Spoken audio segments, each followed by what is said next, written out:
Жалпы измена жайлы айтатын болсақ, негізінде көбісі семьяда айтып жатады, балаларым үшін изменаны кешірем, немесе насилияны кешірем деген сияқты.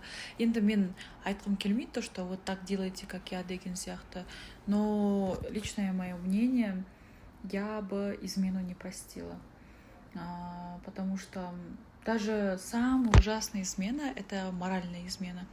Если человек мысленно вам изменяет, ол қыздың жанында болмаса да, бірақ сол қыз жүрегінде бола тұра сіздің жаныңызда болса, мен үшін ол үлкен измена. Сондықтан мен Аргенге де айтқан болатынмын, ажырасу мен үшін қандай себептен болады, ол жаңағы измена және де қол көтеру мәселесі. Қол көтерсе, егер де ер азамат бір қол көтерді ма, екінші ретте қол көтереді деген сөз. Және де видеода айтып жатыр ғой, Арген бүйтіп қолымды мұжып істеді, былай істеді деген сияқты. Негізінде өмірде Арген мүлдем ондай қадамға бармайды. Және де маған бүйтіп қолын көтеріп, немесе бүйтіп үркітіп жасаған кездері болмаған.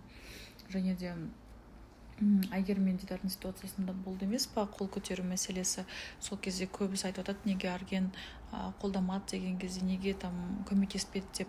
Ерлі зайыптың ортасына есі кеткен түседі, екеуі ертең төбелесе ма, ұрсыса ма, ертең жарасып алады, бірақ ортаға түскен адам бәрібір кінәлі болады, қандай болса да. Бірақ мен айтқан болатын, мен мүлдем насилияны қолдамаймын деп. Сол кезде ситуация қозғаған кезде мен айтқан болатынмын, мен саған елдің көзінше саған айғаламаймын, ал сен маған қол көтермейсің деп бір-бірімізден обещание алған болатынбыз сол кезде.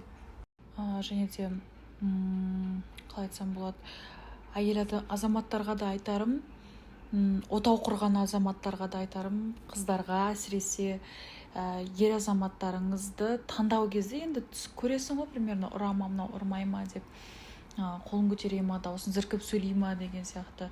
Жүріп жүргенде ол нәрселер байқалады. Егер де байқап тұрмысқа шыққан жағдайда бір қол көтерді ма, сіз ол ер азаматқа көрсету керексіз.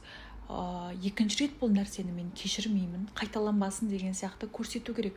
Кәдімгідей білмеймін, менің ойымша сен жарайды деп кешіре салсаң, еркек ойлайтын сияқты, ер азамат ойлайды, бір қол көтердім, бұл кешірді, бұл нормально деп. Сіздер ер азаматтарға көрсету керек негізінде, бұл ненормально деп.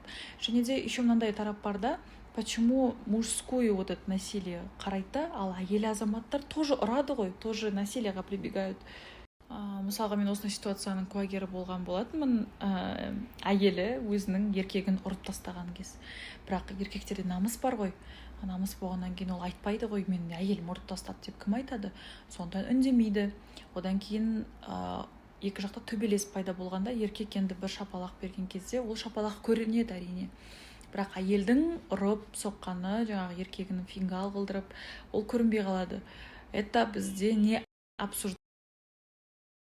Сіздерге де айтамын, любое насилие со стороны женщины, со стороны мужчины — это неправильно. Насилие — это наказуемо. Сондықтан айғалап, бүйтіп ау демей, нужно собеседником быть своему мужу. Сөйлесу керек, айғаласпай, ұрсыспай. Құдай бізге сананы не үшін берді? Ойлану үшін берді, бізге сөйлеу үшін берді, аузымызды, тілімізді не үшін берді? Сөйлесіп талқылау үшін, ұрысып төбелесу үшін емес. Одан кейін жаңағы изменаның тақырыбынан ауытқып кеттім ғой, что-то мен көп сөйлеп кеттім. Изменаның тақырыбына келетін болсақ, ол кезде де сөйлесу керек, қандай проблема, не болды деп. Менің ойымша бізде қазақтар психологқа жүгінбейді.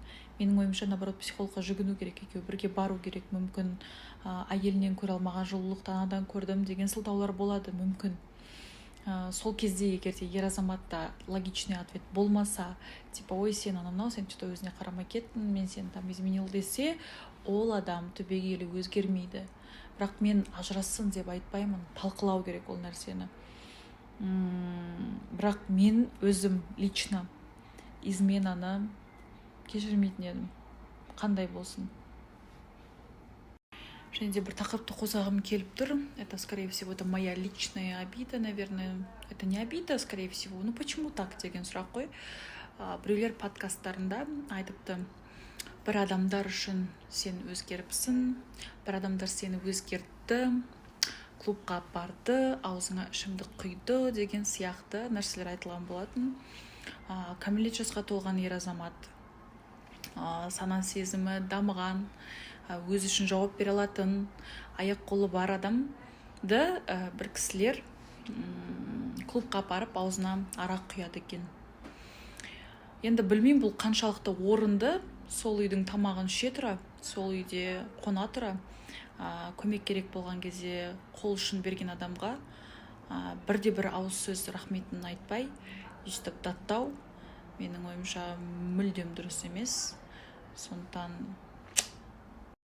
мені всегда үйрететін, біреудің ала жібін аттама, біреудің жақсылығына қиянат жасама, және де жақсылықпен жауап бер. Біреу саған жақсылық істей ме, сен оған 100 есе қылып қайтар деп. Және де жақсылық та істесең де, жамандық істесең де Құдайдан ол қайтады. Жизнь бумеранг деген нәрсе бар. Сондықтан сіздерге айтарым, Құдайдан қорқыңыздар. Біреуге жаманшылық істеу алдында айтады ғой, ой, типа сендер осындай деген сияқты. Бірақ Құдайға шүкір, мен ешқашан біреудің ала жібін аттамаған, біреудің нәсібе дей ма, в общем, біреудің ештеңесін ұрлаған жоқпын, біреудің ала жібін аттаған жоқпын, жақсылыққа қиянат. Баршаңызға қайырлы күн. Мен түрім страшно болып тұр. Киімдерімді реттеп жатырмын. Я, решила не стесняться, выкладывать себя, свое лицо таким, какое оно есть.